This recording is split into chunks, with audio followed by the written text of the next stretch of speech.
By 1989, arcades had come a long way. In their video game form, they were young and experimentation was still ripe. New genres were still being invented and perfected. And nobody liked risk and experimentation quite like Atari. They were no longer the kings of the home, but in the arcades they were still marching to their own beat. The 2600 was my first console, besides Pong of course. Hours were spent on mastering asteroids, battling against my dad in combat versus style, and trying to figure out what in the living hell was going on in my friend's copy of E.T. Good or bad, Atari was always unique, whether in the home or in their ultimate playground, the arcades. 1989 saw them release Escape from the Planet of the Robot Monsters. A game, like its namesake, is a massive ode to 50s and 60s sci-fi B-movies. The cheap, dodgy pulp flicks you could usually watch at drive-ins, or that really creepy cinema at the edge of town that nobody went to but still was open regardless. This game had that tongue-in-cheek vibe and pulpy visuals that was tailor-made for me,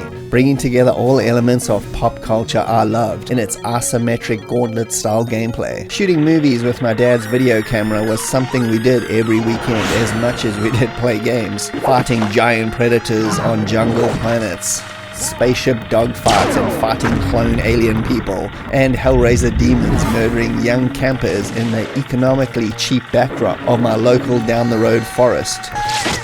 Escape brought these elements together perfectly for its cheeseball plot involving Planet X, where scientist Cerebellum works, gets invaded by aliens who force her and the other workers to build a robot army for them so they can invade Earth, which is your classic styled Ed Wood movie plot. The game in a sense is similar to Gauntlet, only asymmetric, as you blast robots and fight your way through the maze-like base to take out the alien reptilian boss as explained in the classic Atari voice intro sequence.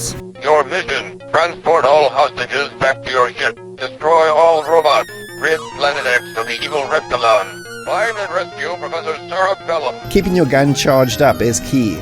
It's like food in Gauntlet. Blast robots, collect the charges to keep it going as you rescue all the scientists and destroy every variation of robot thrown at you. In typical Atari arcade style, every new level brings slight additions to the gameplay and enemy variations to keep everything pretty interesting. Flipping power switches to turn on escalators to get yourself to new areas, learning new robot patterns and strengths, and laughing at all the subtle little graphical sight gags, adding to the game's overall long-lasting charm. Levels are also broken up briefly as you jump into a shuttlecraft as you have to zoom through a maze structure to reach the next section of the base. Giant robot bosses also have to be neutralized every few levels and are no walk in the park. Luckily, the two-player option is always there, evening the odds on these giant robot maniacs. The presentation is really excellent in animation and overall style, and its pulpy interludes between stages. Prepare for battle with the evil Reptilon. Use your bomb. And it brings a colourful style, much like their 1987 classic Zarbots. The game, as an Atari style, is loaded with dodgy speech samples, which feel absolutely perfect in this game, especially considering the subject matter. It's not as unique in terms of gameplay as their usual releases, but its style and addictive nature of the action make up for it. The arcade version, though, is still the one you want to play. A lot of home micro versions came out in the early 90s by Domark. None managed to really capture the game quite like this original version, with probably the Amiga or Atari ST versions being the best if that's your only option. So, switch your brain off, get your trigger finger ready and embrace the campiness of Escape from the Planet of the Robot Monsters.